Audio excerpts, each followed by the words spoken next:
Hey guys, hello. So, okay, my camera's working. I wanted to show you something that I just bought, but also as promised, I'm going to be trying to keep my promises. I'm usually in real life very good at that. Now, filming for YouTube is a different story because, it takes some time and you have to get, put something nice on, whatever. I was wearing this kind of icky, I didn't want to film myself in that. So I apologize if ever a video doesn't come through. It's just, it does take a lot of time. And, I work with clients in my town doing healing, massage therapy, doing shiatsu. So sometimes I'm busy with that and all the other stuff. I have a new podcast out there that you might want to check out. So before I get into, as promised, some self-care tips for the holidays, I wanted to show you something that I got. It is a singing bowl, and I'm sure you're familiar with singing bowls. This is pretty big, okay? And here, I just got this. I got this at Imagica in Binghamton, and here, look at how big this is. So this is my head. This is the bowl. This is the bowl. This is my head. All right. So it's pretty big. It's about maybe 7 inches diameter, and inside it's got here. There's got dust, and I did clean it out, but I have a dusty, because I have an old heating system, it's kind of dusty, I think. It's got a goddess image inside. I don't know if you'll be able to see it. It is either the goddess Durga or Lakshmi. We're not quite clear, and the artist may not have been clear either. She seems to be carrying the implements of Durga, but definitely not Saraswati. Okay, so it's either Durga or Lakshmi. And I just love the colors, like my favorite color. Sort of a hot pink, fuchsia. I love anything in that range. Anyway, so I'm going to just play it. The reason I bought it, as you may know, different singing bowls have different tones, right? And I heard this in the store. There was one that was a white, I think it was a crystal bowl. It was huge. It was like maybe 2 feet in diameter.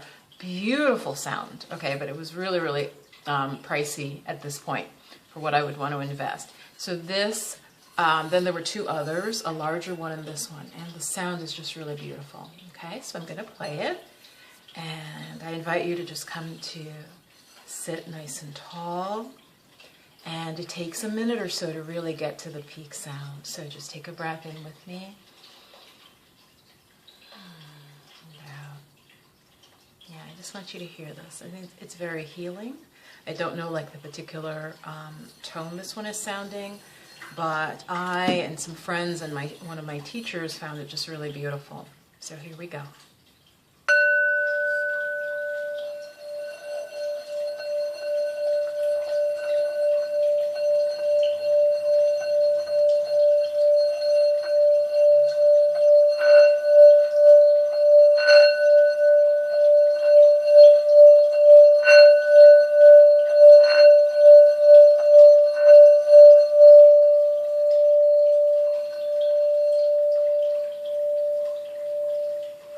Hear that at the peak? That was really, really beautiful.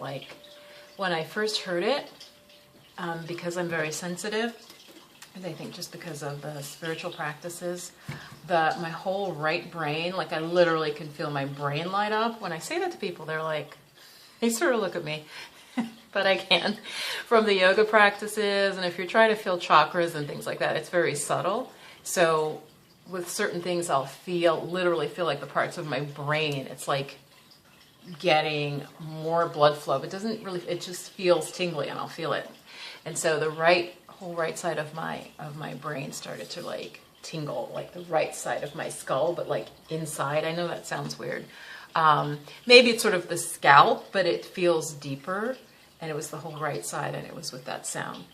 So one tip, let's get to how to stay sane this holiday season.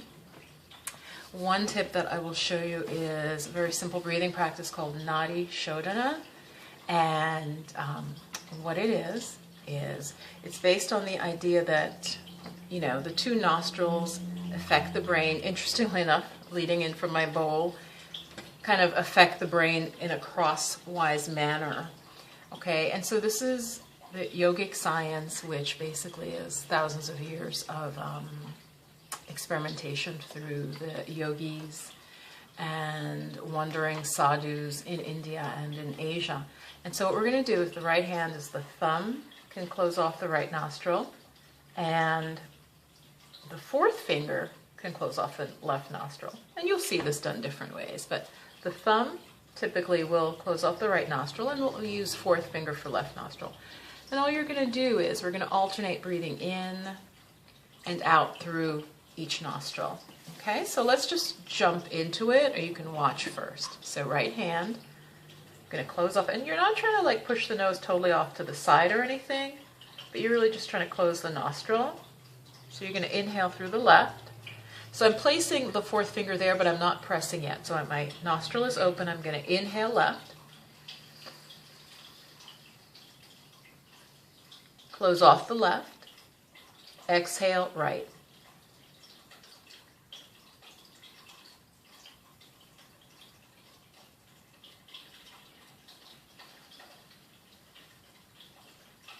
Inhale right.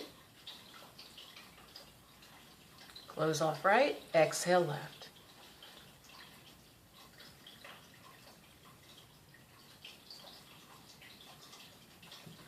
Inhale left.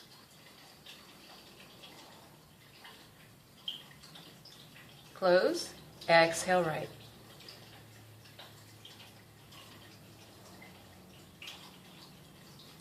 Inhale right. Close both. Exhale left.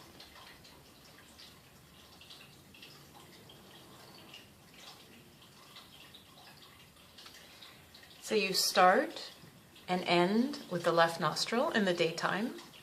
Okay, start and end with the left nostril if it's the daytime. And the nostril, sorry, I got a cat hair. That cat is everywhere. And the nostril you exhale out of, inhale in that same nostril. Okay, so this is a very simple form of this practice, and it's very calming, okay, because you're literally directly affecting the brain, but it is, just for those of you out here who might like, oh, what is this? It's affecting the brain, but it's simply using your breath. So this is an a-religious practice, meaning it has to do with our physiology, whatever your religious or spiritual or atheist background. It's affecting your physiology, okay? And then a lot of this stuff, and then it gets cloaked into the, spiritual tradition, okay? So India, then you think Hinduism, but this practice is going to have the same effect no matter who you are. It's just that it culturally came out of India, the way that things come out of Africa or China, right? And so India has a long, continuous spiritual tradition, and it's a gift to the world. You do not have to be Indian. I'll just mention, I've met a few people who who were Indian, who I spoke to, who were very sort of possessive of these practices. None of the spiritual teachers that I've ever met that are Indian feel the same way. These are gifts of spirit, and the fact that they work on everyone proves that it's beyond any particular sectarian. It's just the origin is Indian, and it's a beautiful culture in a lot of ways, especially with a lot of spiritual practices. So basically, you start with the left nostril, you close off the right. You inhale through the left, close both, exhale right. You've exhaled out of the right, so you inhale that same side, inhale right. Then you exhale other side, you exhale left. So the side you exhale out of is the side you inhale into, and then you switch. I would do, going back to the left nostril is considered one round. So if you inhale left, exhaled right, inhaled right, exhale left, that's considered one round. I would start with 5 rounds, so that's really pretty short, up to 10 rounds, okay? So I hope I didn't digress too much or throw you off. It's just that I know as I'm speaking, there's always a few people who I know raise particular objections because they're coming from a place really of limitation. And I say this as Indian women who, in speaking to me, and just in general, I could tell they felt very possessive of like, this is our culture. And I understand that to an extent, in that throughout world history, a lot of, especially peoples of color, the cultural things have been appropriated. But the time we're in now, also as a woman of color myself, and the time we're in now, we need these practices. I do not believe that God got us wants only some people to know some things and others not, especially if it can help them, okay? In the same way that any true religion, the idea is it can help anyone, and there's love, there's brotherly love, sisterly love, okay? So most of you probably aren't thinking of it that deeply, but as I said, this is a practice, thousands of years old, alternate nostril breathing, or nadi shodhana, and it means to purify the channels, and it's very calming. So try this practice, and I'm trying to think if there's anything else, if I want to give any, like a PDF or anything, but I just wanted to share it with you so you could start right away. This literally will take you 5 minutes, and you'll find that you feel very, very calm. Let's see, a second tip is that you definitely want to have a morning ritual. And I'll say more about that in maybe the next video. But especially during times of stress, you want to have some sort of practice that you do every day without even having to think about it. Meaning it's not a question of do you do it? It's, oh, I brush my teeth, now I do this, okay? Or I've turned off my alarm, now I get out of bed and do that. So it's really important to have a daily spiritual practice. But try the Nadi Shodhana and share comments and feedback below. Namaste. I'll be doing more videos this week on self-care. Bye-bye now.